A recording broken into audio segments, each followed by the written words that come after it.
Hello and welcome everyone to another edition of Houston Wrestling Radio. This is Abel. And this is Travis. And this is Randy. And this is for the last time with Randy. Yeah, this will be my last time on the show, you guys. Sorry, life is getting in the way. Yeah, but we will still have you around every now and again. As a sexy ghost. Yeah, you're going to get a recurring character again. Yeah. Yes, going back to that, to tag along with your other sexy ghosts that you have over there on that side. So, yeah, we're getting haunted again. Yes. So, alright, thanks for following us on Twitter, guys. Our Twitter is growing by leaps and bounds. That's awesome. Thank you for anybody that followed us on Twitter and now you're listening to the show. Welcome. Anybody out there that has not jumped onto our Twitter, the Twitter handle is @HWrestlingRadio.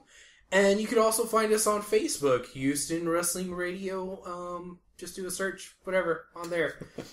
You know how to use Facebook, you people out there. Yeah. They'll figure it out. They'll figure it out. And, of course, we also have our email, HoustonWrestlingRadio@gmail.com. And we now have our shows up on iTunes. So if you're the Apple-inclined type of person, you could download us on that. And we're starting to try to put our shows up on YouTube, right? Right. I just did the last couple episodes.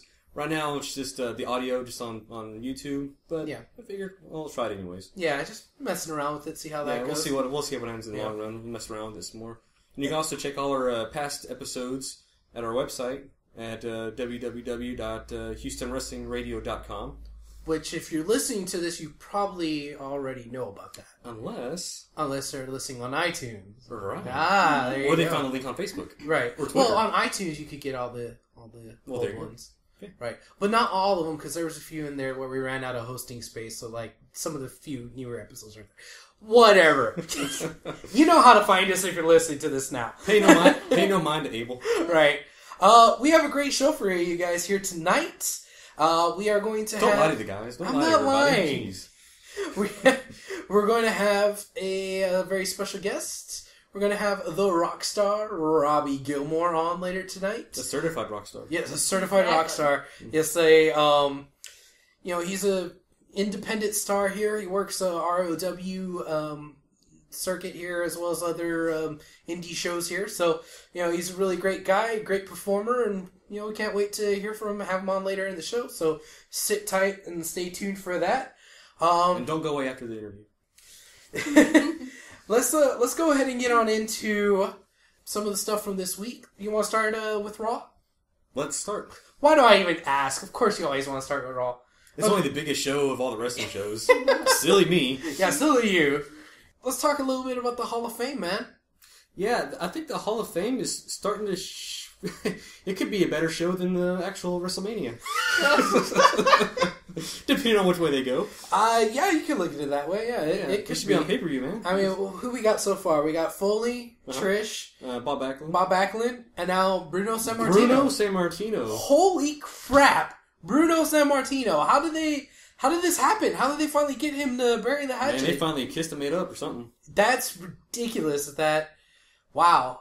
You think maybe had something to do with Punk mentioning him or something, or well, that was the case. Them talking about his title reign so much. If that was the case, I wouldn't say why they had him, because Punk kind of didn't put him in a good light. Well, yeah, that is true too. You defend your title once every 6 months. No, the big thing is about Bruno being in there was Bruno's been doing a lot of interviews this past week, because this has been covered. ESPN and all those other legitimate sources. They've been actually talking about it, interviewing him, and he's been saying the reason he decided to do it now is because he sees the product now, and he sees that they're not as big as they were, the wrestlers, and so he can see that the drug use isn't there anymore, which he was a big he's always against that. I thought he also had a beef too with the whole Attitude Era and it not being a PG product and family friendly. That was another big factor. But he's not really talking about that now. He's just talking about the juicing and whatnot. Mm-hmm. Yeah. Well, whatever. I mean, hey, he's still going to be honored at the Hall of Fame, and we're going to induct him. And I'm glad that, I think that's like the last of the big feuds. Well, no, I take that back. There's still Ultimate Warrior that's still on bad terms, right? Well, we're looking at it like this. Bruno, now that Bruno's in there, we can say that the Hall of Fame can be legitimate now. Why is that? Because he's the one guy that should have always been in there. You're right. Yeah. I mean, the dude had an 8-year-long title reign. A Hall of Fame without Bruno Sammartino. I mean, what the hell? We have freaking Drew Carey in there. Yeah. And Coco Beware. But we don't have Bruno freaking Sammartino. Yeah. Is Pedro Morales already in the Hall of Fame? I think so. Think so? I think so. Wasn't he not just a few years ago? I want to say that he was, but I'm just trying to think of other people in that era that should be in the Hall of Fame now that Sammartino's in there, you know? Yeah. None come off the top of my head, yeah. Because they've been pretty good about that in the past. Now what there's, if you think about it, there's a few names still missing from the Hall of Fame that you're talking about feuds that need to be resolved. I'm thinking Owen Hart. Yes. He needs to be inducted. I'm thinking Macho Man. Yes. He needs to be inducted. You got any other ones? Ultimate Warrior, like you said? Yeah.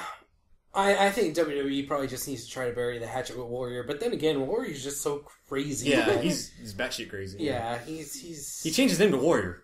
Yeah, that's his legal name. Yeah. So, Yeah. Yeah. I'm glad that, they inducted Bruno under agreeable terms. And it wasn't just, we have all his footage, we have all his shit, we can just induct him anyways. We don't need his blessing. They could do that, Well, is that what they did? No. Are we sure? Well, Bruno's talking about it, so I'm assuming yes. Okay, good. I'm saying they could have done that, and I'm glad they didn't. Yeah. All right. So well, there you go. Hurrah! This is going to be a really good Hall of Fame. I think so. Yeah. Yeah. No celebrity wing this year, so good. Well, so far. So far. Yeah, I mean, we still have... I hope they wouldn't tarnish this. And the cool thing about Bruno being in there, one of the reasons, I'm sure it doesn't hurt, is the fact that it's going to be at MSG. Yeah. I'm sure that's he's excited about that. That'd be... Was I, dreaming this or something? Probably. Or was somebody talking about there being an actual physical Hall of Fame and it being in Madison Square Garden? No, there was rumors of that. I don't know if it's still going to happen or not, but I'm sure with Triple H and Stephanie in the helm, I'm sure they'll like to do something like that. Yeah, because I think that would be the next really big step to add legitimacy to the Hall of Fame, is to have an actual physical Hall of Fame that you could go to. Right, and have a whole bunch of, props and memorabilia and... other things. Exhibits. They did that at the WrestleMania thing that we went to. Access? Yeah. Yeah. I don't know if they still do that. I'm sure they do, but... Yeah. I remember that being there. That was pretty cool. Just walking down a little mini Hall of Fame. So, I mean, they definitely already have the resources to do that. They would just need an actual physical building to do it and put all that stuff in. And MSG would be the perfect place for it. That would. I don't know where, I don't know how the logistics of that would be, but... Yeah, as far as the spacing out, I mean, you can't just take up a whole concourse, because they're... That would be awesome. Yeah, I mean, but they're a stadium, they have other stuff that they got to do, so I would think that maybe somewhere in Stanford they'll have, an actual building where they could do an actual Hall of Fame, but... Alright, well, that's that. Enough Hall of Fame talk for now. Let's go from the Hall of Fame to the Hall of Pain. See that? See what I did there? I see what you did there. Yeah? That's a good one. That was a good one. Come on, that was good. Yeah. So, I heard the music. Yeah? Somebody gonna get their ass kicked. And I was like, like a little girl. And I was like, oh, but Ray just came back. Oh, Ray, you gonna die now? Is he already injured? Is he already out? I thought he was already injured at Royal Rumble, so hey, he's already gone past my prediction. So there you go. He's already outlasted his usefulness. Yes. His expiration date. Yeah. Did you see Sin Cara try to make the save there and worst save ever? Yeah, that was the worst save. He ran in. He botched the save. He He tried to run in and save Rey Mysterio from Mark Henry. It's no, you're not. I'm gonna give you the world's strongest slam too. There you go. And split your wig. Yes. What do we think Mark Henry's gonna actually do? I'm not sure. I couldn't figure out why he was attacking him at first, but then I was thinking, oh wait, Rey Mysterio's in the Elimination Chamber. Mark Henry is a former heavyweight champion. He could be in contention for the Elimination Chamber. He's probably trying to get rid of another, somebody that's already assigned to the chamber match. And he probably figured Rey Mysterio was probably his best shot at doing that. Okay. Who all is in that chamber? Right now, there's only 3. It's Orton, Mysterio, and D-Bry. Okay. All right, and that's for the number 1 contender for the World Heavyweight Championship. It's not... Right, because they just announced on Raw that it's going to be the rematch. Yeah. I'm not sure... I mean, I would definitely want to see Mark Henry in there more than I would want to see the Great Khali, so... Yeah. I don't know if I want him to knock out Mysterio from that match, because Mysterio can do a lot of really cool things. Yeah, he can still go. Yeah. He can do a lot of cool things in a chamber match, I would think. Yeah. Yeah, Khali is the one that's like, get him out of that match. Eliminate him first if he's going to be in there. Yeah, I don't even want him in there. Right, yeah. Just get him out, period. Yeah, He's useless. Yeah, let Edge come out and attack him before he gets into the ring. Edge is going to make an appearance?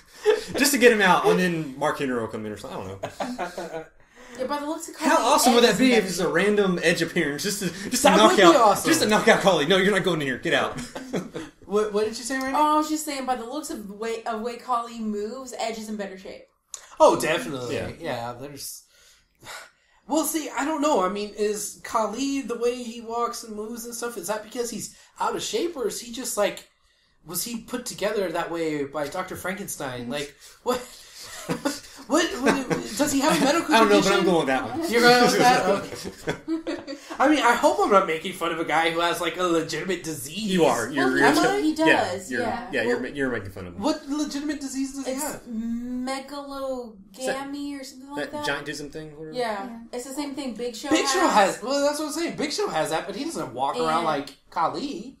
Yeah, but Big Show actually he wasn't born in the mean streets of India. Yeah, he had his tumor worked on when he was younger. Who had his tumor worked on? Big Show. So he would have gotten bigger. Really? Yeah. Khali just got his tumor worked on like last July. Alright, so I guess that thing is just caused by a tumor? It's a tumor on the pituitary gland. It's not a tumor. Sorry. We're laughing at tumors, Jesus. Y'all gonna go to hell. Ah, well. Blame Schwarzenegger. And the other guy, what's his name? Does anybody want a peanut? Andre the Giant. Andre the Giant had that too. He should be in the Hall of Fame. He's in the Hall of Fame. Is he? He's the first one inducted. Was he? Yeah. Nah, damn it. Dude, get off the show. Alright. He should be inducted. Well, it's been a long time. Remind me to punch you in the face later. Okay. Is Hogan in the Hall of Fame? Yes. Now you're just making me mad. Okay. Alright, let's move on. Please. Let's talk about Miz TV a little bit. That segment with him and Heyman. A little storyline progression there, but was that for the better or for the worse? What do you think? How do you think the storyline's going now? You know, I was really hoping that we were going to see an actual stable from Heyman with Lesnar, Shield, Maddox, Punk, and all of them having like this moment of solidarity. But that's not what happened. Heyman came out, was talking about what's going on. He didn't really know what was going on with Lesnar. And then Vicky says that she was the one behind Lesnar coming out. Like, I don't know if I like that. I don't know what's going on with this storyline because the way her delivery on that was, to me, it came out like she was making it just like she was lying. She was like covering up for Heyman. Do you think that's the case, or do you think that's just her bad acting? Oh, God, I don't know. It's hard to tell. It is hard to tell. But I definitely agree with you on this, where I was hoping that there was, some kind of, stable formation, but maybe it's just maybe there could still be. Yeah, it's just 1 week into it, but... I mean, as of right now... I don't see it going that direction. Yeah, as of right now, for that to happen, that means either Lesnar's not going to be in that stable, or Vicky is going to be in that stable, because Vicky is the one who brought Lesnar back. You know? Yeah. Or do you think that they're just using the fact that Vicky was the one that signed him, but Lesnar's still my guy? Like that type of thing. Even worse than all this, you don't think this is going to go into a Brock Lesnar versus Miz feud, do you? Or is that Miz was just getting his ass kicked? You know what? I mean, okay, now we're getting towards the end of that segment. Yeah. That's an obvious question I had about the segment. So. Well, yeah. Maybe. I think maybe that's going to set up something for Elimination Chamber. Maybe they're just going to have a one-on-one match, or maybe they're going to be in a chamber or something. I don't know if that's what it's going to be for Mania, Miz versus Lesnar. No, not for Mania. No. Yeah, I don't think that's what it's going to be for Mania, but maybe for like right now until Chamber. You know, I like Miz, I like Lesnar, but I don't think that the way that they're trying to pull off Miz kind of punking Lesnar, I don't know if I buy it. Yeah, like Miz like shoving Lesnar first? Yeah. I mean, kudos for his character. It's like, oh yeah, I'm trying to be tough, but I know I'm going to get my ass whooped. Like, oh, okay, that's good, but I don't know, I don't see, even as a face, I don't see Miz as being like, I'm the brave and I'm going to whoop your ass, face. Like, I see him as the clever and crafty, kind of face, Conniving. Huh? Conniving. Well, no, I mean, that's if he was a heel. He's not a heel. Well, I don't like him, so... I know you don't like him. So. But I did like Lesnar throwing the chair in his face. That was awesome. I don't think that was planned. I don't think Miz was expecting that chair to come hurling at him. That is what makes it awesome. Yeah, that was pretty awesome. Because that was a sick shot. He just took man, that chair just landed on him, and it looked pretty sick. And Lesnar over here hulking up, throwing all the furniture out of the ring. Jeez. Well, he didn't throw all the furniture out. He's going to. He was going to, but he didn't. And I kind of wanted to see him do that. Yeah. I did too. I was like, let him throw it. Yeah. Well, I wanted to see him one-up Ryback. Because Ryback did that. He picked up one of those couches clean above his head and tossed it out of the ring. I wanted Lesnar to do something like that to both couches, but he only picked up one and tossed it to the side. Well, what if he just did F5 to the couch? That would have been freaking cool. F5 to a couch? That'd be awesome. For no reason. Why? Because fuck you, couch. That's why. I'll see you at WrestleMania. Points to the WrestleMania side. Lesnar versus a couch. My money's on the couch. Nah, the couch will just no-sell him the whole Yeah, that's true. Yeah, dead weight him and everything. Yeah, it'll dead weight him. Y'all are crazy. So let's go ahead and move on. Speaking of one inanimate object being, the chair, or not the chair, but the couch. Right. Let's talk about another inanimate object, the app. Oh. Gosh. Please explain to me, because I don't know how to download a fucking app. You don't know? No. How do I do it? I wish someone on TV would tell me how to use this thing that I use every day. And You mean the smartphone? The what? The smartphone. Yes. Yeah, that you're holding in your hand. That's what it's called, a smartphone. Smartphone. Yes. Okay. What do I do with it? Well, you can download apps. A what? An app. An app? Yes. Like an apple? What? No. It's short for application. Application. Yes. What is the application for? So that you could vote. Vote for what? For Jericho. Why would I download something for Jericho? Because it's Jericho and he invented the internet. That's why. That must be true. That sounds like something that's on the internet. No, how stupid does the WWE think we are? Very Apparently, stupid. yeah. Apparently, pretty stupid. Pretty darn stupid. Yeah. Yeah, I mean, we had Cole on there with his smartphone showing us step by step, this is how you download the app. That was actually insulting to me. Yeah. An actual tutorial on how to download a goddamn app. Yeah. I know. I use this thing every day. And their target audience is this generation. Everybody that is watching Raw knows how to do that. Well, who are they trying to teach this to? Yeah. Maybe the kids.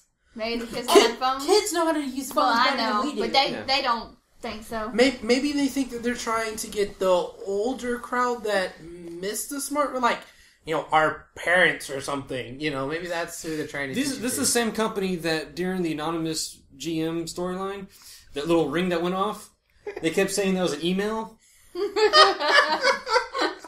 Everybody... That was the iPhone text message default sound. Yeah. Yes. Everybody knew that, except for the actual people that are doing it.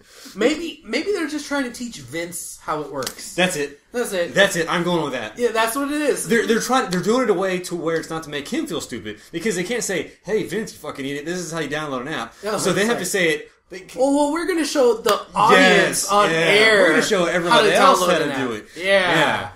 That's the ticket. That's the ticket. Yeah. Hey, Vince, make sure you watch this to see if Cole's doing it right. Yeah. Oh, okay.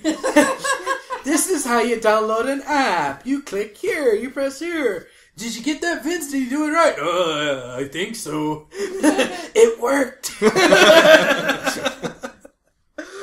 Oh, Vince. And see, that goes back to my theory about, maybe they're trying to teach the older people. Which is Vince. Vince is an older He's a little older, yeah. Little older purple people. Purple. Purple people.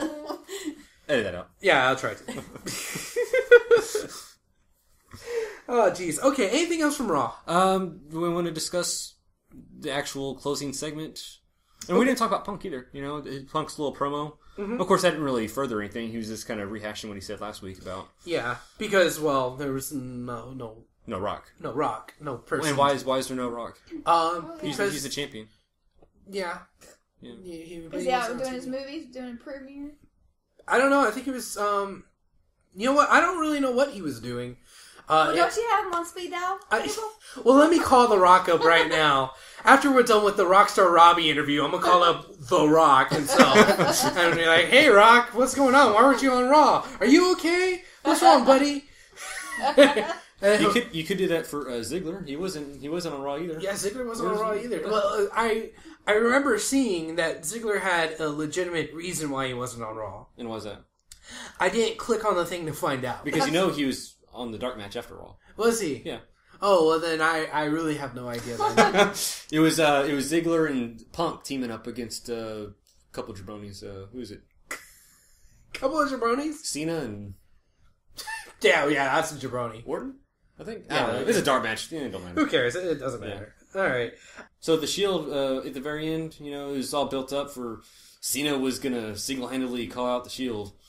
Yeah, and instead we get Brad Maddox calling out the Shield. What'd you think of that? What'd you think of old Brad Maddox? Again, this kind of goes back to the whole Heyman stable thing that I'm now disappointed because I thought somehow Maddox was still... Maddox, whatever. was still gonna maybe be involved or he'll be, like, the main antagonist. But that's not what really happened. They just kind of buried him. And it's like, hey, I gave him the info and... Although, I did like when he said, so actually, I'm the hero of the story. I thought that was... that was pretty cool. Yeah. I mean... He made a good point. Yeah, he did. But... there was no follow through with that. He was the hero, but he got his ass whooped. I was actually kind of surprised. Shield came out and he actually went after the Shield. Yeah, I was totally expecting a swerve right there. Yeah, like, we're gonna attack Brad Maddox. Haha, no, we're not. All four of us are out here now. Cena, come on out. But no, that's not what happened. They whooped his ass, and then when they started whooping his ass, that's when I thought Cena was gonna come out to make the save, and then Maddox face turn. He's with the good guys now, and he's still gonna be on TV. No, they just let him get his ass whooped. Cena waited patiently for them to cease the ass whooping. Are you done whooping his ass? Yeah, you're done? Okay, now I'm gonna come out. We can make our cool little entrance like y'all do. We're gonna stand up here and not do anything while he's getting his ass whooped. Yeah, Cena was like, look, come on, tick-tock. It's already 10:15. Hurry up. Whoop his ass. Whoop his ass. Come on, get it over with. I'm not gonna save him. Come on. Sheamus, you want to go save him? Orton, you want to go save him? No, we're not gonna save him. This guy's a jerk. He's gonna be... everything he's done to us? Wait, what? He hasn't done anything to you. Yeah, he hasn't done anything to you. He low-blowed Ryback. Who cares, Ryback's like, I care, guys. Like, shut up, Ryback. You don't talk. He's got jokes now, right? Yeah, Ryback's got jokes. What the hell? So do you and it was announced earlier today because that little beatdown segment, whatever, that now it's going to be a 6-man tag at Elimination Chamber. Yes. Shield versus who's it? Shield versus Sheamus, Ryback, and Cena. Right. Yeah. Why the hell at Elimination Chamber are we having a multi-man match that's not an Elimination Chamber match? I don't know. I said they should do what the damn video game does, man. Have a elimination tag team match. Yeah. But no. It'd be like War Games, really, if you think about it. Oh, that'd be cool. Yeah. But no, that's not what they're doing. That's not what they're doing. No, just a regular old... So, we have one Elimination Chamber match, which is for the number one contender of the World Heavyweight title. Right. And we have Punk versus Rock again, rematch. Right. And then we're going to have that 6-man tag. What else is there? Is that it? Is it Del Rio versus Big Show again? Yes, because at the end of the night where... Yeah, he signed the contract. Yeah, he signed the contract, and then Del Rio showed up in a tracksuit. You're bothered by that, aren't you? I am very bothered by that. He's not rich anymore? What happened? Like, well, he's a face, so... Is he a face because he lost all his money, and now he realizes that when he was rich, he was a jerk? Is there a redemption story in there somewhere? Possibly. I would hope so. No, there's no redemption story. No? Well, earlier in the show, he did that promo where he says, I know before But is it because he lost his money? Is that what money made he's him talking about? listen? He didn't say anything about losing money. Well, I mean, he's wearing a fucking tracksuit now. Rich people can wear tracksuits. He doesn't come out in his fancy cars anymore. Yeah. Where does go? What happened to all this fool's money? I don't know. Did he lose it in Vegas on Raw Roulette? Maybe Sheamus stole his car. I don't know. Sheamus gives this stuff back. Sheamus is he's not that bad of a guy. He's a borrower. He's a ginger. Doesn't have a soul, but, at least he knows right from wrong. That's how we are. That's why you have the red hair. That's why I keep you around. I mean, you're bad, but you're not that bad. I hate you. Alright. We had a couple of match of the week candidates on Raw. Yeah, we did. We did. Punk versus Jericho. Yes. That's a damn good match. And D-Bry versus Rey Mysterio. Both of those damn good matches. Mm-hmm. Alright, I want to say something about D-Bry and Mysterio. Okay. Did you see that gutbuster that D-Bry did to Mysterio? I did, but I don't think it's called I don't know if that's considered a gutbuster. I don't know what the hell it was. That was the best name I could come up with. It was like a weird setup for an inverted codebreaker. Okay. Because his knees kind of went up right here, right? To his chin. Well, it kind of looked like it was in his abdomen area. Was it? I don't know. I have to look at it again. Yeah, I will have to look at it again because I thought that's what happened. I just remember thinking, what the hell am I looking at? Yeah, going, what is that move? What did he just do? And then I said, bravo, D-Bry. Yes. Bravo. I say, jolly good. Chop, chop. Chop, chop. So, yeah, that was definitely a match of the week candidate right there. Definitely. Yeah. Not because of just that move, because there was other moves, where he did the 619, he was going to drop the dime, and D-Bry, sat up and then put him in the no-lock. Oh, yeah. That was great. That's the good thing about Mysterio. People kind of moan whenever, we see his music play and everything, but when the dude comes out, he can still go. He can still have good matches. So, to me, he hasn't overstayed his welcome. When I know some people, they're just like, they're over him already, but to me, he's still a good performer. So yeah, and I would say the same about Jericho. Yeah. I'm getting irritated with that. With people what? saying that he's still good and he's still got it and all this stuff. Yeah, he's gone for like a cup of coffee and he came back and people are saying you still got it. I love that. That's like chanting, "You're old, but you're still hot." Yeah, yeah. It's like it's like at the Rumble when he yelled back at the fans. I never lost it. I never lost it, baby. Yeah, that's what he said. And I would agree. And, it doesn't bother me that much with Jericho. Although, if it continues, I'm going to really be bothered. But it really bothered me when they were doing that for Hardy on TNA a few weeks back. I don't take that seriously. That's just... The TNA crowd? Yeah. Well, you know what? We're going to get to that, but later on in the show. Okay. We are going to get to that. Okay, so Punk and Y2J, D-Bry versus Rey, definite match of the week candidates. We have a couple other matches of the week to get to. We'll hit on those as we talk about the shows that they were in. So what do you think overall? What do you think of Raw? Overall, I thought it was... Last week's was awesome and terrible. Yeah. This week's, it was consistently okay. You think so? Yeah. I was getting pissed off watching it. Really? Why? Other than the opening, the Punk promo. Yeah. It just felt like that first... I think it was the first hour that really did it for me, because there's a lot of this crap that was coming through that first hour. A lot of recaps, a lot of this and that. There was an awful lot of recaps. And then the commentators constantly reminded us how to download the goddamn app. That is graining on my... Oh, okay. So, besides that, other than that, there was those two match of the week candidates, and then... of course, the Hall of Fame, Mark Henry. But that's why I say it was okay. It was an okay episode. But I don't know. I think there was more positives than negatives coming out of this Raw. I mean, you got Mark Henry, you got the Hall of Fame, you just mentioned that. But there's also stuff with Miz and Heyman, and I groaned a little bit at Miz and Lesnar, but overall, I thought the segment was okay. No, Heyman, especially Heyman in that segment. Oh, yeah. Heyman's been on fire ever since the last several months. And then Punk, his promo, even though, it didn't really advance storyline, it was still a good Punk promo. It was more of a calm down version of last week's promo. Yeah, and then we had those two really good matches, in between. So I think the goods outweighed the bads, and it all made for an okay show, Yeah, I'll give it a meh. A meh? Yeah. I love our grading system. Yeah. It's meh. Meh. Alright, let's move on to something else. You want to talk about SmackDown a little bit? Sure, it's a wrestling podcast, why not? Why not? Okay, well, we already talked a little bit about the Elimination Chamber setup, when we were talking about the Raw stuff. So it actually started on SmackDown. Yeah, it started on SmackDown. And the, I guess, qualifying matches, if you want to call them that? Is that really what it is? Because they're saying that it's whoever impresses him. Yeah. So it's not... It's an unofficial qualifying match. Yeah. Whatever. Yeah. All I know is I'm glad so far Khali's not in that actual match. But let's not keep talking about Khali. Because if I start talking about Khali, I'm going to get upset. Okay. Alright. I kind of want to see that. No. I don't want to see that. I don't care what you want to see. So, on Raw we had Mark Henry returning, but on SmackDown we had another return. Yes. We had Jack Swagger. Swagger? Yeah. Swagger. Yes. What do you think about that? I was... yes and no. I was kind of...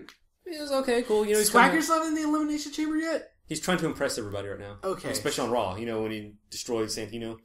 I liked... Oh, yeah, I forgot about that on Raw. I was like, okay, Swagger's back, I can dig it. And then he started talking on SmackDown. I was like, God, I can't take this guy seriously. Yeah, it's like, you would think that, with Swagger gone, it's like, oh, Cody has the lisp. He's the one with the Cody's lisp. glad that Swagger's back. Now that Swagger's back, Cody doesn't have a lisp. Yeah. Swagger has a lisp. Yeah.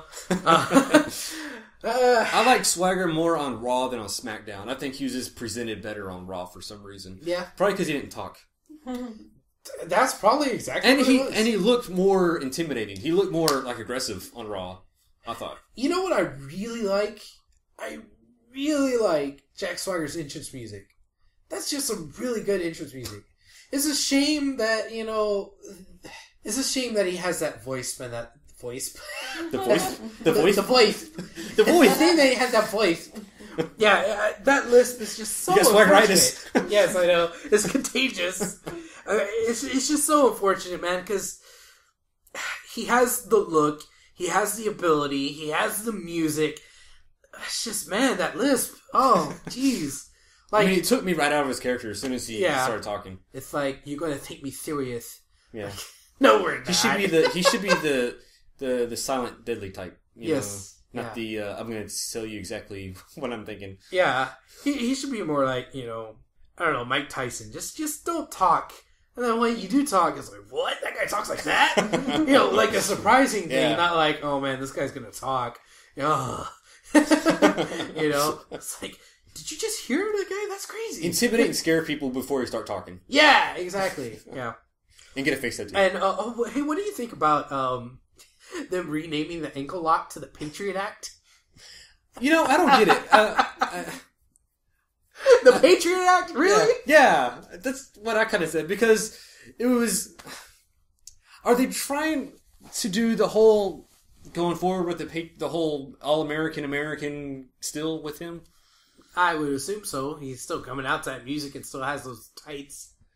But the tights are black and, they're not Patriot colors. Hey, I don't know about you, but I want to see Swagger soaring eagle.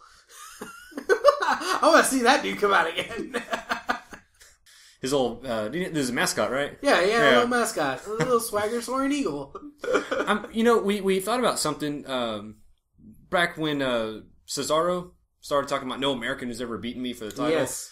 And wasn't that kind of thrown around that, Swagger's going to come back. He's the all-American American. Yeah, that's like the perfect built-in feud right there. That's perfect. Why are they not going with that. And then I thought, okay, they're just gonna drop it for some reason. But then they named his ankle lock the Patriot Act, and I'm thinking, okay, they're still doing the American thing. Okay, it seems like they're trying to get him to be prepared for the Elimination Chamber, but I think he would definitely be way better suited to fight Cesaro. Like, I think that freaking storyline writes itself. Like, you don't really have to do anything for that storyline to come together. Right. I mean, maybe that's why they're not doing it. It's just too easy. Unless you're a creative on WWE.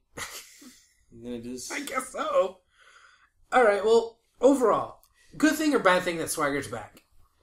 Good. Why not? Good? Okay, I'll go with the good. Hopefully that All-American wrestler. So, I mean, yeah. He's got, he can do stuff, I guess. Yeah, stuff. Just don't talk. I'm liking the more aggressive look of him and everything. I just don't want him to talk. The Gary Busey look? Yeah. Gary Busey Jr.? Yeah, the jacked up version of that. Yeah, but just don't talk, Swagger. Yeah. Just don't talk. And you'll be okay. You'll go places. We promise. You keep talking, go to TNA. Now, speaking of some people that can talk. You mean everybody? Well, no, not everybody. I mean specifically Rhodes Scholars. Yes. They're breaking up. That's so sad. As a tag team, though, they're still gonna be best friends. I mean, they hugged it out too, didn't they? Oh, they did hug it out. They shared a tender moment. Yeah, they did. That was so sweet. Right after JBL says, "We fight on SmackDown." Yeah, we fight on Friday nights. Here, come here, bro. Let's hug it out. Let's hug it out. I think I kind of like this. They're not going to be a tag team, but continue to have this alliance type thing. Well, it's kind of like what if it actually happens, though, because there at the very end, Cody was like, "Yeah, I'm not going out there with you tonight." Yeah. Well, it's kind of like when Kofi and Truth teamed up. Yeah. And they broke up, but they didn't hug it out or anything. They just kind of went their own ways. Yeah. But it was like Kofi would get, a beat down or whatever, and then R-Truth would come out and save them because they're still friends. Yeah. I like that, so... Where's R-Truth? Rehab? I don't know. Is he injured? He ripped his knee open. The knee injury. Oh, that's right. They won't let him, they won't let him compete yet. That's right. I forgot what happened to that guy. Apparently they're really concerned about that injury. Oh, they're worried about staph infection. Yeah. Oh, yeah. Okay. Yeah. All right. Well, that makes sense. Yeah. Do you think maybe he'll make a surprise before Mania? Surprise return? No. What about Christian? What the hell is Christian? I don't know. Is he in? What the hell? Really? I want to know. Where the hell is Christian? Are we going to put him on the back of the milk cartons? Sure, why not? Damn. Is he outside protesting and wants his one more match? Yeah. And especially with the Elimination Chamber build-up, they had all these former champions in the ring on Friday. Yeah. And Booker T said, we got, former heavyweight champions, for the Elimination Chamber. I was thinking, okay, Christian's going to play. Christian's going to come out. No. Swagger. Maybe this week's on SmackDown? Maybe. I mean, hell, we've had a return every week, pretty much. Well, it's been 2 shows, man. Well, calm down. If you count Royal Rumble, we had a couple of returns at Rumble. Jericho, Mysterio. Lesnar. On Raw. Lesnar on Raw. Okay, nobody returned on the previous SmackDown. Right. But that was before Rumble. Since Rumble, we've had a return every show. Yeah. Yeah. Okay. Maybe how about that? Maybe R-Truth and or Christian are due up. I would think that Christian would be due for a return, right? Yeah. Hopefully R-Truth, because, it's been a while since... And he didn't tear a ligament or break a bone. It's just just a flesh wound. He'll be alright. He'll be alright? Really? Yeah, man, just... put some tussin on it. He'll be alright. Oh, Jesus. Okay. Well, getting back on track here. With Rhodes Scholars kind of breaking up here. What do you think this does to the tag team division? Well, let me add on to that. Besides Rhodes Scholars, there was rumors that I heard this week that they want to break up the Primetime Players too. What? Yeah. Why? There's a rumor that they're really high on Titus O'Neil, and they want to push him as a singles. Ugh. That sucks. Oh, if they really do that, yeah, this whole tag team division push just really fizzle out. Because, what other tag teams are going to be out there? Usos and the Puerto Ricans? Yeah. And the Puerto Ricans, they swap back and forth facing heel. Every week there's something new. The Usos, I like them. They wrestled down here for a while. That's great. But I haven't really done anything with them. I don't think that's a knock on them. I think that's more of a knock on creative. And besides, okay, if this is true, the rumor with primetime players, then we got Road Scholar breaking up, and you could tell they're going towards something with breaking up Hell No. Yes, they're doing something with it. Yeah, they're teasing it a lot. Yeah, so I mean, they're not just bickering anymore. It's more aggressive now. So yeah, I don't know. I think this is a short-lived return of the tag team division. Man, that sucks, dude. That really sucks. Speaking of other divisions here, what about the Divas division? We had the Divas champ Caitlyn. Didn't have anything else better to do on Raw other than tweet all night. Yes, she was assigned Twitter duty for the night. Yeah. So she was tweeting mofo though. She was tweeting away. Yeah. So I mean, like I said, she had those better to do. So right. What do you think of that? I mean, that's their champ, and there's no Divas on Raw at all. Well, we didn't have Ziggler, we didn't have The Rock, we didn't have the Divas all on Raw. So, those are all three glaring omissions. But, hey man, it's the road to WrestleMania. They're trying to fit a lot of stuff together. It's still early, so it's somewhat forgivable if they pick it back up on SmackDown, pick it back up on next week's Raw. Right now, I wouldn't be too alarmed about it yet. But if it continues and it's a trend and we don't see the Divas at all going into Mania, and then they're just going to have some sort of stupid pillow fight on a pole match or something stupid like that, then that whole Triple H pushing the Divas and pushing the tag teams, it was just very trying to save face towards the fans. Yeah. Speaking of saving face towards the fans, I don't think that's a good segue for what I'm about to talk about here, but probably not. Let's talk about some good matches from SmackDown. We have a couple of Match of the Week candidates from SmackDown. Who'd have thunk it? Who'd have thunk? All right, first one we have is Team Hell No versus Mikara. I thought that was a pretty good match. And I like the fact that Mikara got the win over them. Yeah. I don't like the watermelon striped masks that they were wearing. Or just the outfits in general. Rey Mysterio. Yeah, what the hell? Where did you get that from? Was that just a mixed match of different outfits? I don't know what that was. I don't know what they were wearing, but somebody need to call the fashion police. Like, that was ridiculous. Like, It's Alberto Del Rio just doing. He says all the other Mexicans got to dress weird and so make him look even better. Nobody's gonna take a spotlight from me. Oh, jeez, God, I hope that's not the case. That better not be the case. But now that I realize it, we were talking about the tag teams, and here we are talking about a match of the week involving tag teams. So that should have been our transition, but. No, anyway, you picked the worst transition ever. Yeah, that was the worst transition ever. Anyway, let's go ahead and keep on talking about this. Hell No versus Mikara, great match. What were some of the highlights of that match? Just the exchanges between Mysterio and D-Bry. Yeah. Which carried over on Raw to their match. Yeah, I believe we saw a Mexican surfboard out of D-Bry again. Love that move. Love the Mexican surfboard. That's my favorite move. I think he's doing it just in spite of Del Rio. Just because it's Mexican doesn't mean it has something to do with Del Rio. They fooled me. Alright, and then another, speaking of Del Rio, another match of the You're getting better at these segues, Yeah, I am getting better at these. Slowly but surely. Slowly. Another slowly. match of the week candidate from SmackDown. Ziggler versus Del Rio. Yeah. Holy crap, man. I was not expecting that to be that good of a match. Like, I was like, really? Okay, whatever. This is...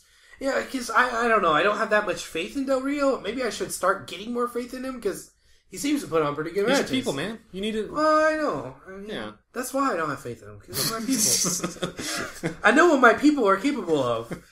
Are not capable of. Well, like I said, I've been... Something about his ring style, ever since he's turned face, has gotten better. Yeah. For me. It's just... It's something I noticed differently with his style. So it's more aggressive or quicker. More whatever. So I know what you meant, Travis. Yeah. So and I think it was the exchange at the end, all those reversals and stuff. Yes, they did an awful lot of reversals in that one. They were all I think the counter clean. Yeah, the counter into the armbar, right? Yes. Yeah. Yeah, and I do remember seeing a name dropper thrown in there out of nowhere. Like, and I like the fact that happened, you know. We hardly see him actually pull off that move. And when he does, sometimes it has some setup, whatever. No, he just did it. Bam, there it was. So, I don't know. There was a lot of good little spots in that match. Now we have 2 more match of the week candidates. Let's not close it out yet. We will get to that at the very end of this talk of the big leagues here. Yeah, eventually.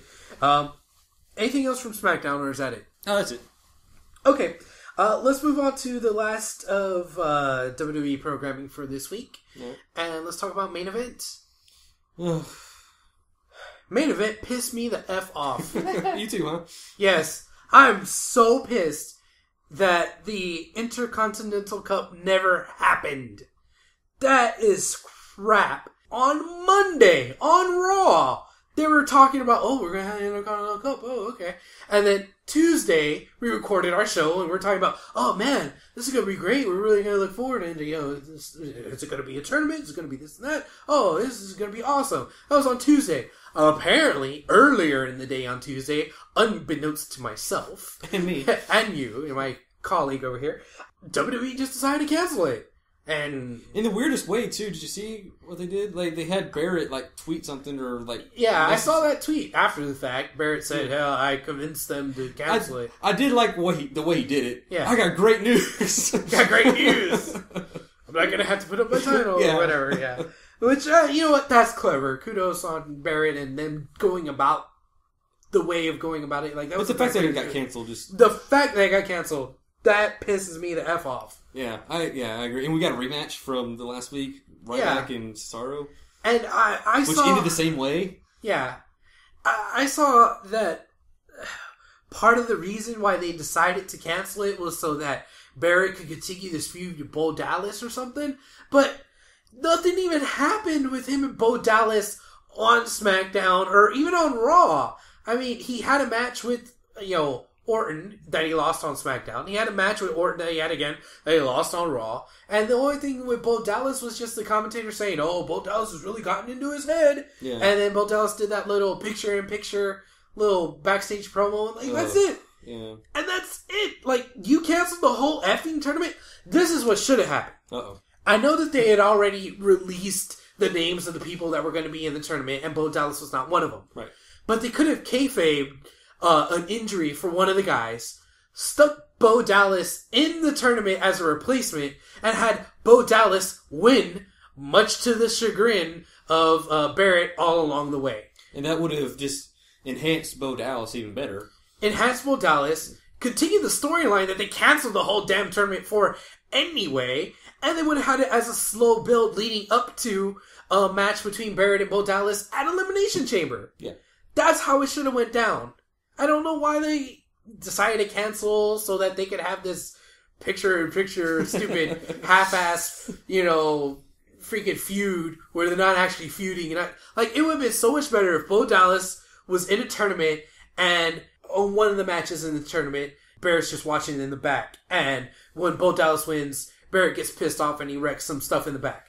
Then the next week, Barrett, for Bo Dallas's match, is on commentary and Bo Dallas wins, and on commentary, Barrett goes ballistic. On the last match of the tournament, Barrett's back out there again, and he tries to interfere, but the interference, backfires, and then Bo Dallas wins, and that pisses off Barrett even more, and then, boom, pay-per-view, Bo Dallas versus Barrett. Book it. That would have been it right there. I just booked that, a lot better than WWE did. You did. Very good. Bravo, sir. That pisses me off. And you can't do a damn thing about it. I know. I can't do a damn thing about it. All right. One interesting thing for main event, just so that we can say something good about it. Tensai and Funkasaurus are now a tag team. Well, there you go. Another tag team. There you go. Yeah. Oh, that's the state of the tag team division right there. They're going to be the next tag team champions. There you go. I know we talked about this, off the air last week, but I said you can kiss that heel character goodbye. He's full on face down. You're like, well, that character was dead on arrival anyway, so. Yeah. So what do you think? Do you like him dancing around and stuff? I think it's funny, and do you think he should stay? Do you think he should stay as Tensai, or no? I think he should do some more character progression with this, where he's hanging out with Funkasaurus, and Funkasaurus is like, come on, man, you ain't really Tensai, just go by Albert. And he's just like, okay, yeah, my name's Albert. And then they're still out there getting funky, and they're a tag team, and they start growing as a team and as a unit. They become friends, and, then we have, the Funkasaurus and the Funkadon or something, and then there you go. You know, just have a little bit more progression. And you know, if they weren't like a goofy tag team or goofy characters or whatever, that'd be a pretty dominating team. Hell, even with them being a goofy team, they could be dominating. That could be their whole shtick. Like, they're badasses in the ring. They're very dominating. They're going to beat everybody, but they're going to have fun and laugh at you while they're doing it. Like, how much more disrespectful can it be? And how much more embarrassing for an opponent can it be to get your ass whooped by this 300-pound dude with nipple rings who dances and gyrates around and has fun while he's kicking your ass? Like, come on. Well, you know, he's the former hip-hop hippo. There you go. They can bring back the Hip Hop Hippo. You can have the Funkasaurus and the Hip Hop Hippo. So here I was coming up with Funkadon. Yeah, no, Hip Hop Hippo. There you go. Bring that back. Scotty Gotti is our manager? Yes. Book it. All right. Anything else we want to talk about WWE before we move on to Impact? I take that back. Tickle Scorpio, Flash Funk. He's their manager. Ah, Flash. He's so funky. Yeah. Yes. Yeah. There's a stable right there. There you go. And they could feud with 3MB or the Shield. Or the Anti-Shield, which is now okay, you're good with the cup storyline. Now okay. Now I'm fired. You're blowing your load now. Like, whoa there, Russo. Yeah. Okay, man. Ready for Impact? That was a good transition. That's how you segue, my friend. Yes. Okay. So, big thing. Bischoff and Briscoe are in the Aces and Eights. Finally! About damn time. We all knew it was going to happen. Right. We all knew they were Except in the for Kurt Aces and Angle, Eights. apparently. Yeah. Kurt Angle, looked like he saw a ghost. Yeah. You're there, what? Why are you standing behind me? And then he turns around to Briscoe. Can you believe this guy? And then it's like, yeah, Kurt, go, yeah, look at him. He turned around, bam, right in the back. Come on. How long you been wrestling, Kurt? Yeah. Come on, Kurt. Come on, dude. Seriously. Interesting thing about this. Hasn't it been the gang policy of the Aces and Eights that they are not to take off their masks and they're supposed to protect their masks with their lives? Why the hell was it okay for Bischoff and Briscoe to, demask themselves to reveal that they're a part of the Aces and Eights? You realize they're the only ones to have done that. Right. Everyone else has had their mask taken off, and when they had the mask taken off, oh, the VP got pissed, you're not supposed to have your mask taken off. But these fools, they just walk in there, surprise, it's us!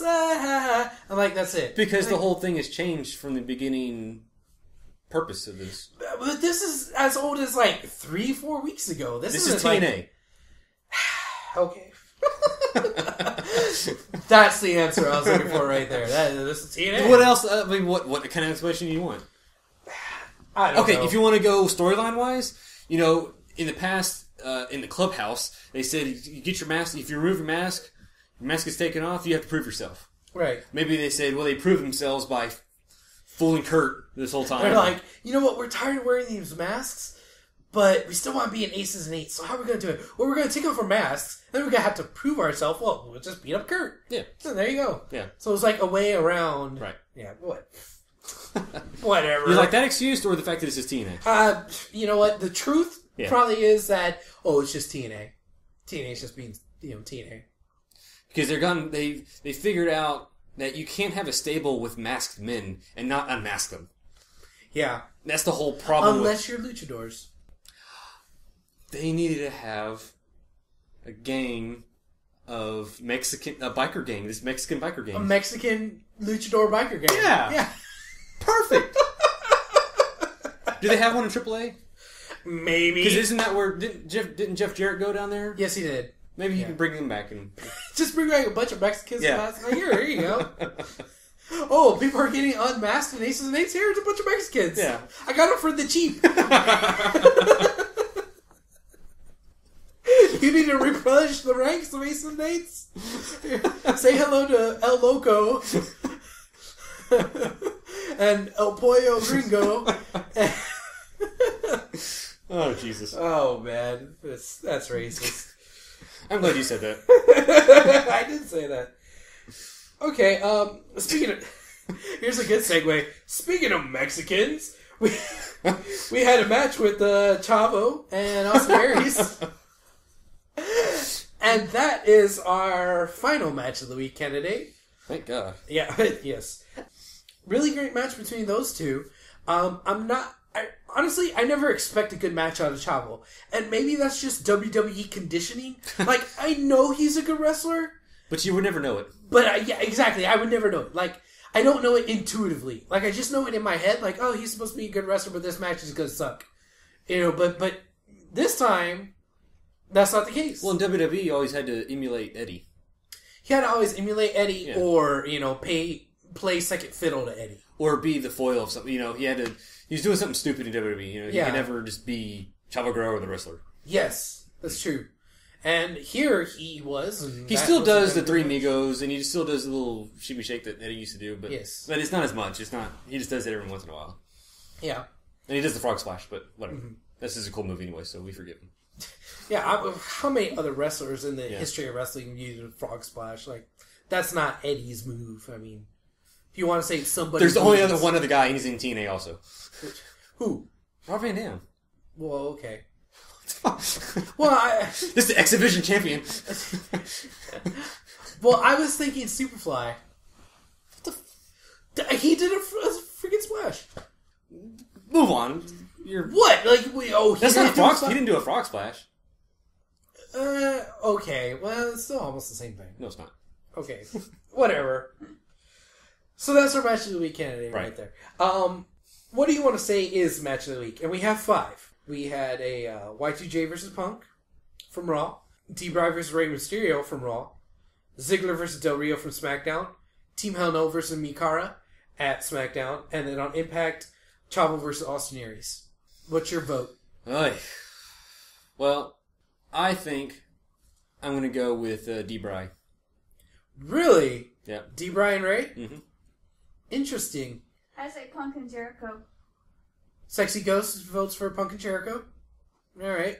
I am torn between Punk and Jericho or Del Rio and Ziggler. Really? These are all good matches. It is kind of hard, but just some of the exchanges between D-Bry and Mysterio. I think I'm going to go with Punk Jericho. Yeah. Because of the clean finish. Yeah, that's true. Yeah, that was more of a classic end to just a solid wrestling match. It was a good rematch. Yeah. From the WrestleMania. Yeah. I think that match may have been a little bit better than the WrestleMania match. Yeah, I remember the WrestleMania match not being as good as maybe because it had such high expectations. Maybe that's what it was. I mean, freaking Jericho and Punk. Yeah. So, listeners, you guys want to weigh in and let us know what your match of the week candidate is. Looks like right now Punk Jericho's winning, but I'm open to other arguments for other matches. They're all good matches. But... Yeah, they're all real good. I would say the least out of all 5 would probably be Hell No versus Mikara. Yeah. Then I would say Aries versus Chavo. And then I would say D-Bry versus Rey Mysterio. And then the top 2 that I say are kind of tied, but yeah. Because you said it. So yeah, because I said it. So, that's what I'm thinking. But you know what? Let's see what you guys think. Just tweet us, H Wrestling Radio. Mm-hmm. There you go. All right. Last thing from Impact. This is kind of a big deal. Yes. Dixie had a special announcement for everybody. And it was actually an announcement. Yeah, it was actually something. Well, wow, okay, this is pretty important. Yeah. Impact is going on the road permanently. Finally. Hopefully it won't cause them to go bankrupt. Right. I remember, right when she was saying that, I remember you saying, what was it, a month before? Impact just needs to get out of the Impact zone. Yeah. And that's exactly what they're doing, bro. Yeah. I think this is a good step for TNA creatively and wrestling-wise, but yeah, the threat of whether or not they're going to go bankrupt. They're either doing something right to where they know they can financially manage it, or they're just kind of throwing this. They're just going to try it. Ooh. Maybe they're saying, "Fuck it, we're probably going to go bankrupt anyways. Let's go out with a bang." I don't know. Maybe. I would hope that that's not the case. I wouldn't think so, but I don't know. Just every time they're in another place other than the Impact Zone, it just looks so much better. Yeah. You know? It looks different. It looks more special. And I hate just to say the fact that those effing Impact Zone fans aren't there anymore. Yeah. I hate to say it like this, but when they're not in the Impact Zone, it looks like a real wrestling federation. You know? Well, it's not like they're not a real wrestling federation. I know, that's what I'm saying, but it just... You know, the Impact Zone, it's a stage. I mean, it's just... You know, you get the same fans all the time because they're in a park, you know? Yeah. Whereas it's not in an arena. You know, it's not different people. It actually looks... And so you're going to have people going to the show that are paying for the show, that Exactly. follow it, Exactly. that aren't already brainwashed by, you know, being there in Orlando and seeing it. Right. Because that's the problem with your Orlando crowd. It's half of the people are like super TNA marks. Right. And the other half of the people have no idea what the hell's going on and they're just on vacation there. Right, exactly. For Universal Studios. So it's like always just a really weird crowd. But... It's always funny to see, like, if you, during a promo or a match or something, just look in the crowd at the Impact Zone. You see these old ladies and, you know, family guys and, you know, people, they're not there for the show. And there's the super marks, like that dude that always wears Sting face paint, and that one girl that thinks she is Jeff Hardy. Yeah. You know, they're just like those super crazy... If y'all are listening to this, get a life. That's messed up, Travis. If you're listening to us, tell your friends. You know, so I think it's a good thing that they're going to get more exposure. You know, yeah, absolutely. They really do have a good live show whenever they do go out of town. They do go to other places. If you ever been to, you know, a TNA live show, it's fun. It's awesome. You know, they really know how to do fan service. You know, so that sounded weird to me. I didn't mean that dirty. Yeah, but that's one thing that they're good at. So if they're going to these different places, maybe people that hadn't watched TNA before will start, and maybe that'll make them grow, hopefully. Yeah. And maybe TNA will learn from their fans outside of Orlando to see what actually works and what people actually react to.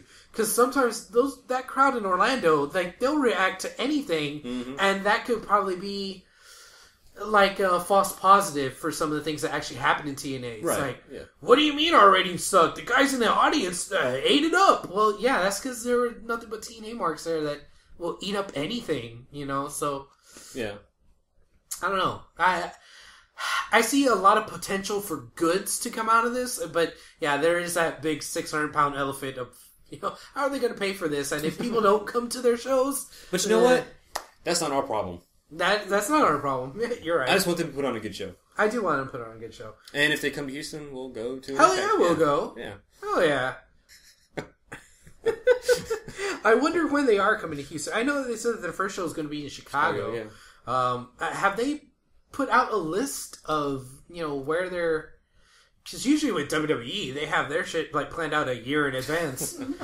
Like, we just know what's going to happen like 2 months from now. Not even 2 months, like a month and a half from now. They're going to Chicago. Yeah. Where are they going after that? I don't know. That's already a bad sign. We got Chicago playing, but we don't know what's happening after that. What's close to Chicago? I don't know. Indiana? Let's go there. They don't know the layout of the country. Yeah. Seattle? I don't know. Wow. This country's really big. We have to go far. God bless TNA. Yes. Hey, where's AJ been? Sulking? Sulking? Yeah. He's depressed, remember? But is he injured? Is that why he's off TV? I don't know. Because he could be sulking on TV.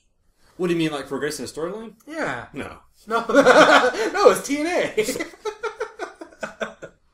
Alright. I want to see AJ back. Hopefully, oh god, I hope he's not in the Aces and Eights. Ugh. Oh, jeez. Yeah, I was going to say, be careful what you wish for. Be careful what you wish for. for. Hey, they got Anderson, right?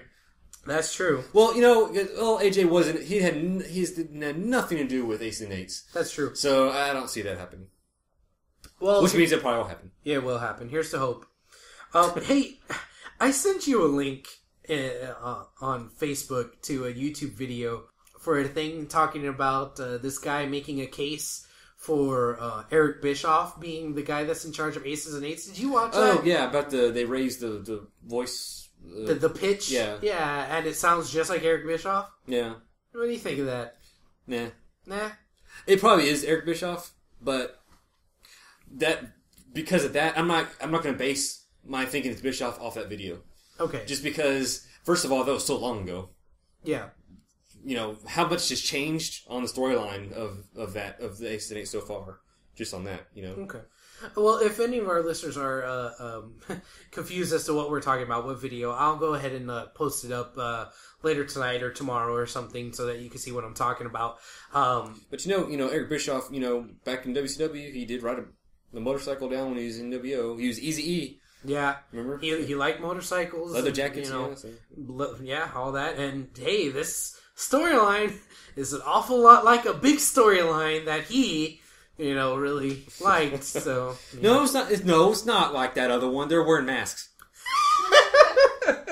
It's just like it, except they are wearing masks. All right.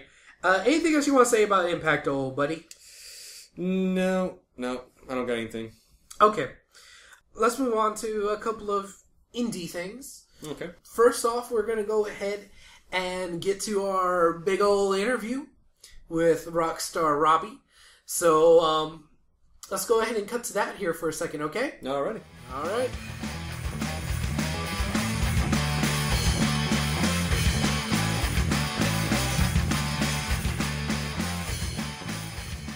All right, guys, we have a very special interview for you here today.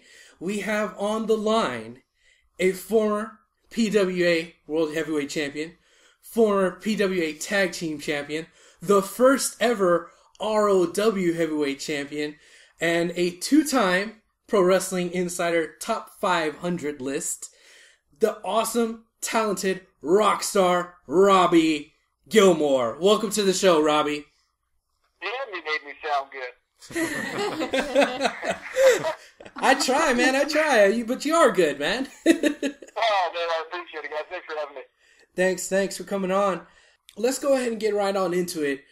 What I know you from the best is ROW. That's my show that I like to go and watch, and I've been there ever since the beginning. And I do know that you do other shows, but right now I just want to talk a little bit about ROW and what you've been doing there. First off, hey, we have a show coming up this weekend, man. You know if you're going to be in a match, who you fighting, what's going down this weekend? Yeah, and I know I am going to be in a match. I don't know exactly what I'm going to be doing just yet. A couple of days, and then, the thing changes, on 2 hours before showtime. So you never really know what you're going to be doing at an ROW show until showtime, but it's going to be a hell of a show. All right. Well, hey, as long as we know that you're there, I'm sure that, that would be good enough for us. I mean, because, we freaking mark out over the Rockstar here. So I appreciate it. All right, man. Cool. Well, one thing that I wanted to bring up was some of the things that have happened in just the recent past with ROW. I kind of brought it up with the interview with Charmel, where I was talking about how ROW has kind of taken a turn where there's more of these like hardcore elements and more of these things in matches that we hadn't seen in the past with ROW or PWA. And it seems like the first one of those matches was the infamous tables match between you and the Pride. And I really think that was a turning point, man. What can you say about that match, man? What happened in that match? What happened with that table, man? It was one of those crazy Japanese tables. That's what that was. Unbreakable. Well, we went into the match. We wanted to tear the house down, and I think we did just that. We have people in very high places that are watching our show, and we wanted to turn some heads, and I think we did just that. Yeah, I definitely think that you did turn some heads, because I really thought that was kind of a turning point at ROW, because after that, we had a chairs match, ladder match, then we have this big lumberjack match that we had the last time. There's been so many new elements in there. It's really, really exciting. It's a lot of fun, I'm down to do any sort of match, cages, ladders, anything like that. We haven't seen a cage match in ROW just yet, but hopefully in the very near future we might get just that. That'll be awesome if we do see a cage match. I hope. Just throwing that out there in case Book and Charmel are listening to this. Yeah, yeah. I hope they're listening. That'd be awesome. All right, man. Well, let me ask you a little something. You're talking about doing a cage match. You've been in this war of a table match. I'm pretty sure that when you first go into wrestling training camp, that's not what you do on day one. How long of a road has it been for you? How long has it been since you've started this whole wrestling thing? And how'd you get into it? And how long have you been doing it? This past September was my 7th year. I started in California in September of '05 for a small company in Northern California, and wasn't really heading in the direction that I wanted to go, and decided to move to Houston to train with Booker in October, something like that, of '07, and I've been there ever since. Awesome! I had no idea that you were that you had started out there and that you came from over there to here.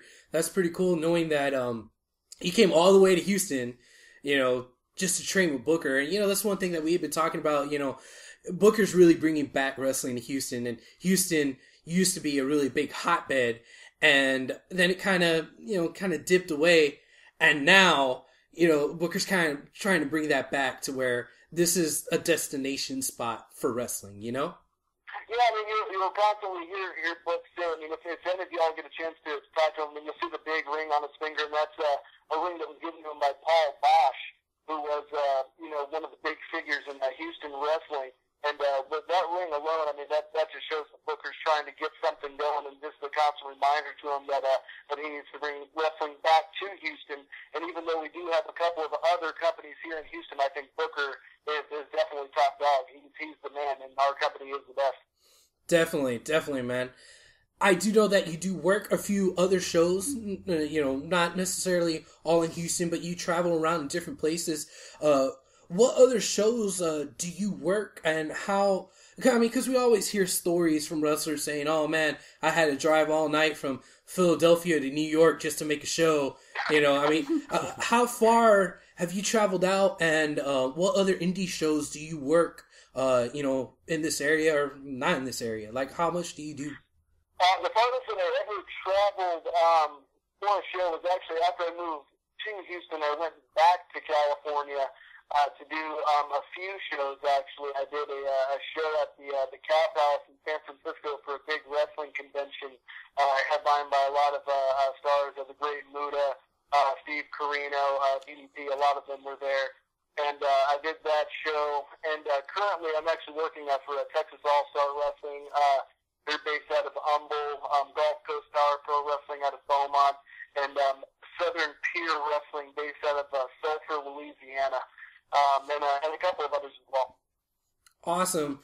Nice to see that, you're getting a lot more bookings and whatnot, and, try to get your name out there. And, that reminds me and brings me to something else that I had seen. You showed up on WWE TV a couple of times, dude. How was that? And what kind of learning experience was it? It's a great time. My first time, I thought I was going to die of a heart attack just because of my nerves. My dad, he actually went with me on that trip, just to be there for support. And each time I go, it's I learn something new, but it's also it's very welcoming. You don't get a lot of people with superstar attitudes and all that. Everyone's very approachable.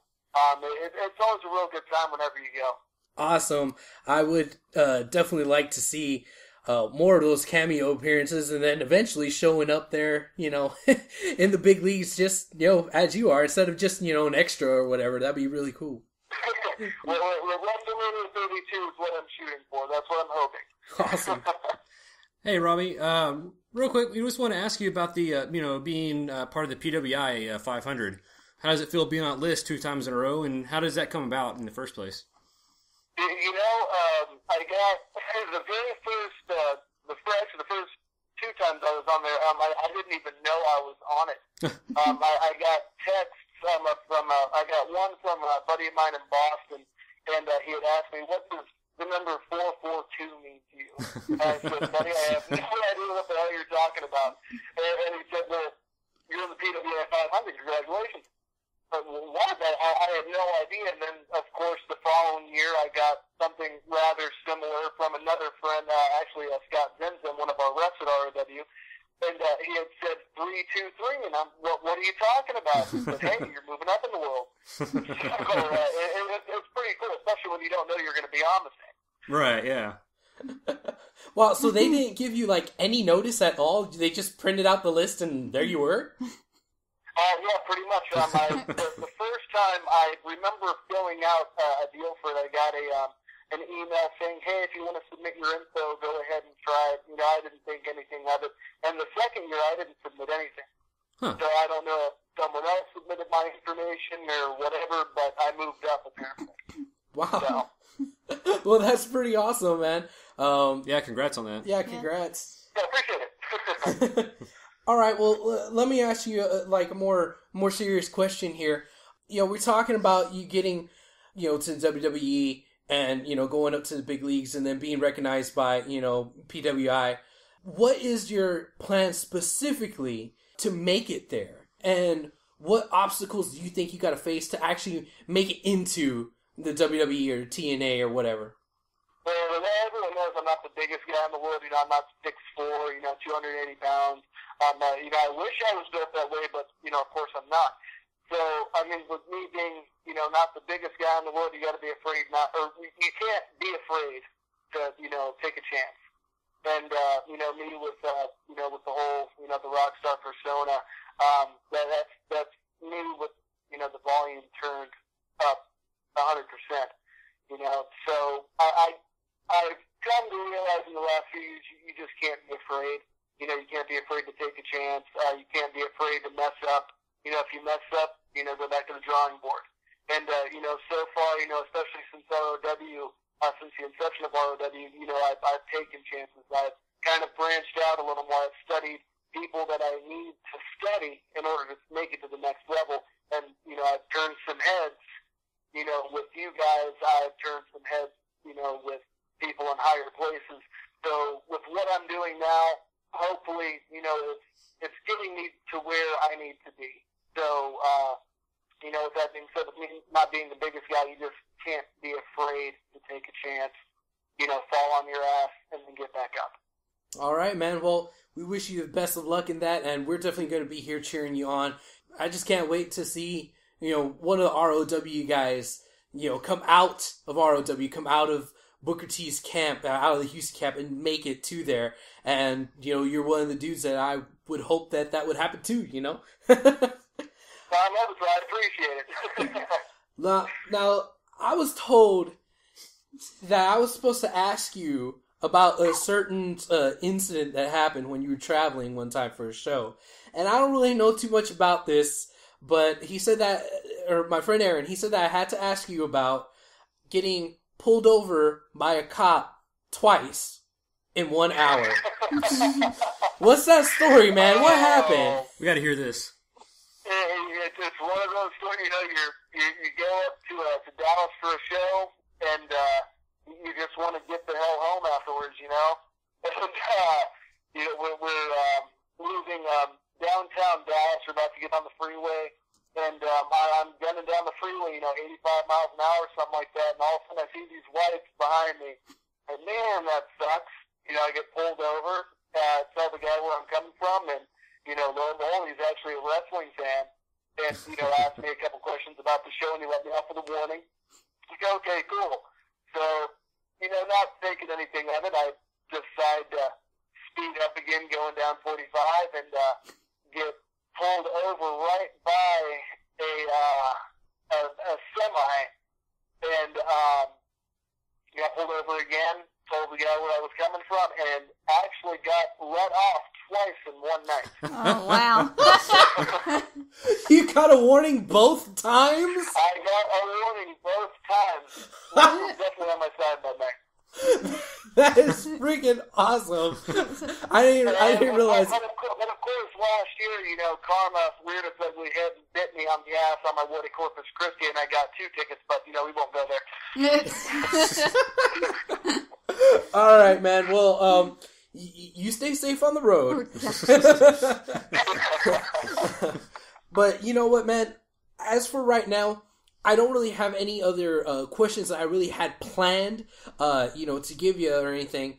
But what I do want to say is I want to give you a chance to maybe, go ahead and just add a little something extra here. Is there anything else that you want to let us know or let any of our listeners or any of the ROW fans out there know? Anything else you want to add? Honestly, guys, with you guys for doing the Houston Wrestling Radio, thank you guys for, kind of getting the word out about Houston Wrestling. And I know you guys cover, not just us, you guys cover the big leagues too, but, for covering ROW and everything, thank you guys. I know you guys are loyal ROW fans, so thank you for that. And also for the people listening, for those that watch ROW, our last episode that was put up last week on YouTube, and in less than a week, it's already up over 2,000 hits. So for everyone that's watching that on YouTube, for everyone that's coming to all the shows, for those that are supporting indie wrestling, watching the guys that are going to be hopefully coming up to the big leagues, bust their ass trying to claw their way up to get there. Thank you, guys. Awesome. Well, thank you. Thanks so much for coming on the show. I just have one last question that just popped up in my head just last minute. Punk or Rock? Man, that's hard. That's very hard.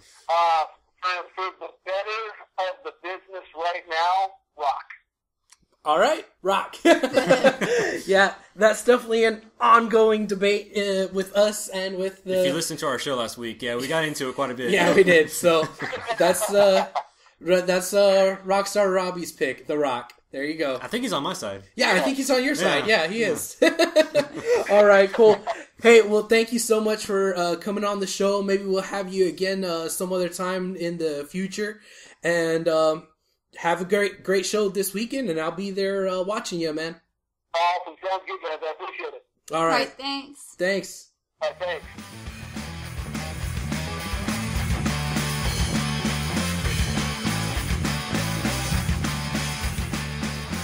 All right, you were just listening to our interview with Rockstar Robbie. I think that was pretty cool for him to come on the show. Absolutely. Before every ROW show, I'm going to try to have somebody on from ROW.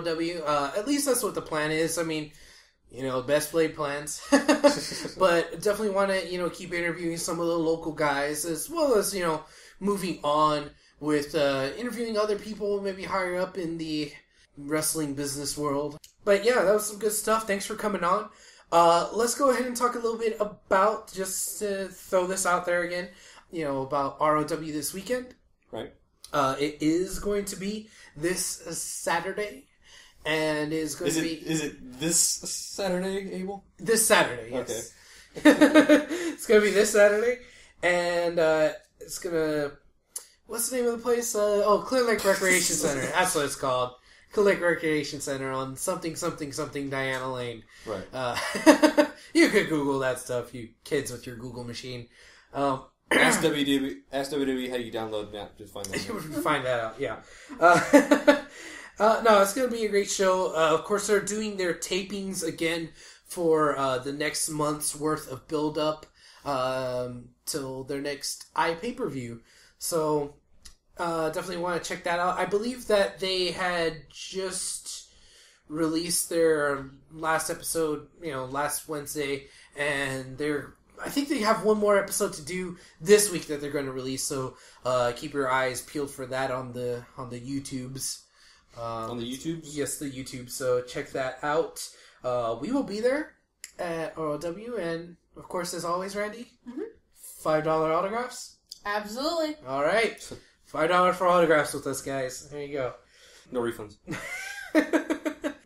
Definitely check that out. Now, the following weekend, which is the 16th, the following Saturday, we talked about this a little bit last week. There's a new promotion in town called the XWA, the Extreme Wrestling Alliance, and they're having their debut show. And since we talked about it last week, they've actually added something else. We talked about, the AAA guy coming over. His name is Laredo Kid. And we also talked about Robbie E. from TNA showing up. Well, we're also going to have a Knockout show up. Miss Tessmacher.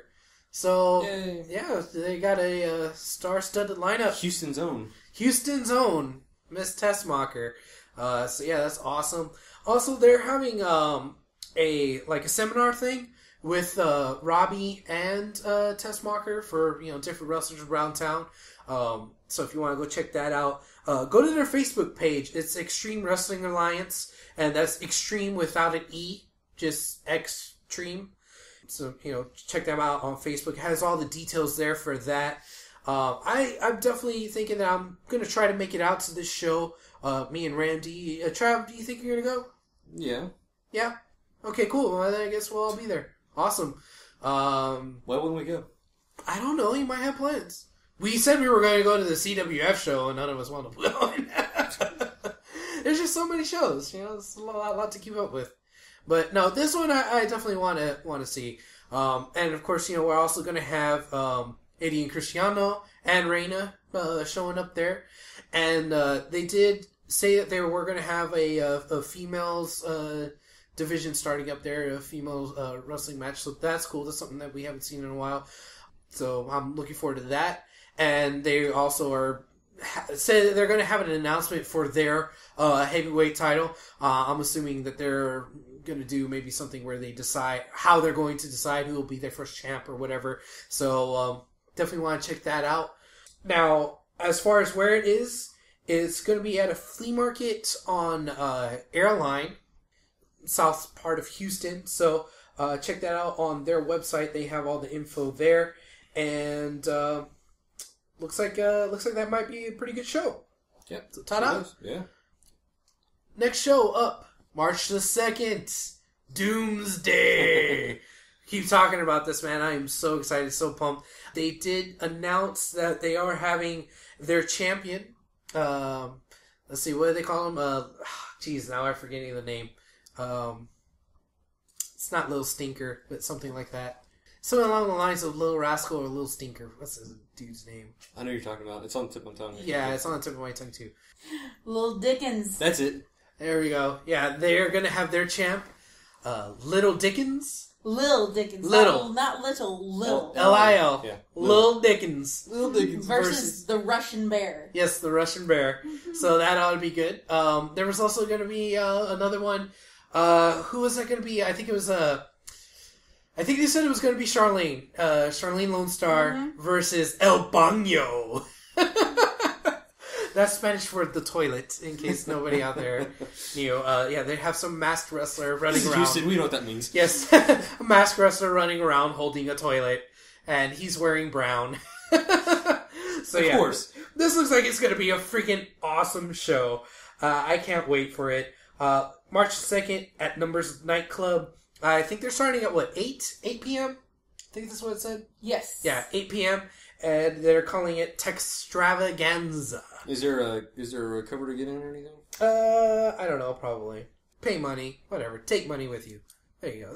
That's how all wrestling shows work, right? You gotta go. $17. 17 buckaroonies. There we go. So, Trav, is there any other things that we want to bring up before we wrap up this show this week? Oh, I can't think of anything. Okay. Hey! Yo. Walking Dead. Yes, Walking Dead. Walking Dead finally starts back up this Saturday. We're all big fans of Walking Dead. Sunday. Oh, yeah, it is Sunday. Yeah, that's right. Yeah, What'd you say? I said Saturday. Yeah, you idiot. I am an idiot. Yeah, Sunday. Okay, there you go. So, ta-da. Yeah, because it's always on Sundays. It's been that long that I forget what day of the week it's on. Well, that could be like 2 weeks. Yeah. For you. Right. So, yeah, pretty stoked about that. Let's see, what else we got here? Oh, yeah, you wanted to say... Oh, yeah, just any video gamers out there. Dead Space 3 came out today. Yeah. I know we're big fans of Dead Space 2. Yeah. And scared the crap out of us while we're trying to play it. Yeah. But this one should be good. It's you can play co-op now, simultaneously. Yeah, that's something that Dead Space 2 really needed, because we wound up playing it co-op anyway. Just like, okay, dude, that's all I can take here. Take the controller, man. This game's too intense. Yeah.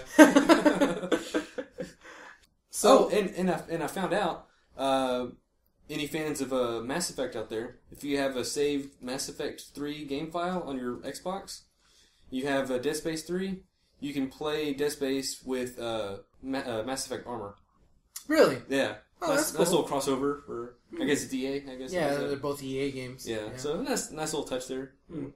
Did you hear the stuff about TNA shopping around for video game people to make a game for them?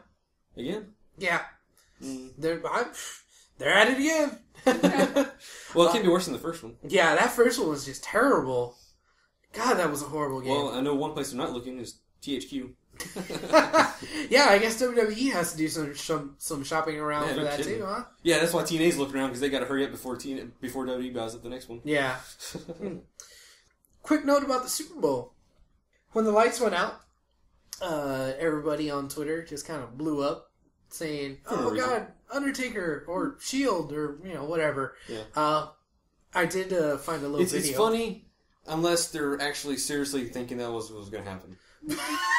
Right, Then yeah, that would sad. be horrible. Then it's just sad. I did find a video. I put it on my personal Facebook. I think I should probably put it on the HWR Facebook of Undertaker making an entrance at the Super Bowl when the lights went out. It's pretty darn funny. But why I'm really bringing this up is because there's a little known fact, and this I did put up on the HWR Facebook, was that earlier in the week, there was a soccer game where the same thing happened, where the lights just cut out, and one of our friends, the one that we sent to the Royal Rumble on HWR's personal jet, Scott the Scot.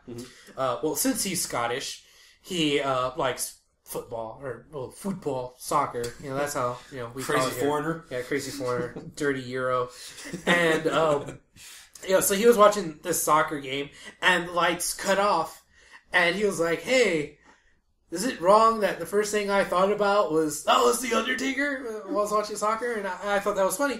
And the next day, I happened to find a video of the Undertaker making an entrance at the soccer game. So it was what do you mean Undertaker was making an entrance? Like all the lights just cut out, and then somebody took a video of that and spliced on there. The announcer saying, "Oh my God, it's the Undertaker! Is it really?" And it happened to be Cole and Taz, and the Undertaker shows up. So they show the Undertaker making his regular entrance, and then they pan to the stadium, which is the actual soccer stadium, and they did the same thing with the Super Bowl. Yeah. So it was really funny. It was a funny. No moment. Joke though. How hilarious would that be if when the lights did go out, just a single gong. Yeah, that's it. Just to freak people out. Yeah, that'd be so awesome. If the WWE had that deep of pockets and was that creative, it's you know what, we're gonna start with... We always try to make Undertaker's returns bigger. What can we do this year? We should have him come back at the Super Bowl! Well, wait, let's test it in Europe first before we, ruin the Super Bowl. And that's probably what it was, so... I don't know, those two occurrences right during WrestleMania season, I just think it was great. And for all those people out there... You really think that was great? Yeah, I think it was great. Yeah, I think it was funny, entertaining. It tickled my ha-ha button, Alright, so that's that. On that note. Hey, next week. Yo. Next week, we're going to have Max from Wrestling with Subtitles back on the show. He has officially closed down the petition, and he's getting ready to print it all out, mail it off to WWE, TNA, ROH, and what have you. I don't know if he'll be done with that part, with that mailing off stuff by the time we talk to him next week, but that's definitely where he's at right now, and kind of excited to hear from him again and see how that's going. See what's update going on. since last time we talked to him. Yeah, exactly. Because a lot of stuff has happened, So it's pretty awesome. Keep on keeping on, buddy. Let's see. World Order. I haven't heard anything from them today. I'm sure they have a concert or something, but they do our music and listen to them. They're cool guys. Search them on Facebook. World Order. Of course, Aaron. Go to the website. Of course, Aaron, search for Awesome AG Designs on Facebook. He He does up all kinds of cool designs for shirts and logos and what have you. So if there's any project you need any type of drawing stuff for, he's the guy to go to. All right. You know what? I think that's it, guys. Thanks for tuning in. Gonna have another great show for you next week. Thanks for listening, guys. Follow us on Twitter. Follow us on Facebook. Like us on Facebook. That's what they do on Facebook, right? Okay. Yes. Whatever. Yes, I really like. You're new to this whole internet thing. Yeah, this whole newfangled. Hey, I'll show you how to download an app. Oh, thank you. Thank you. Yeah. I don't know how to do that yet. All right. You guys keep it classy, man. Adios.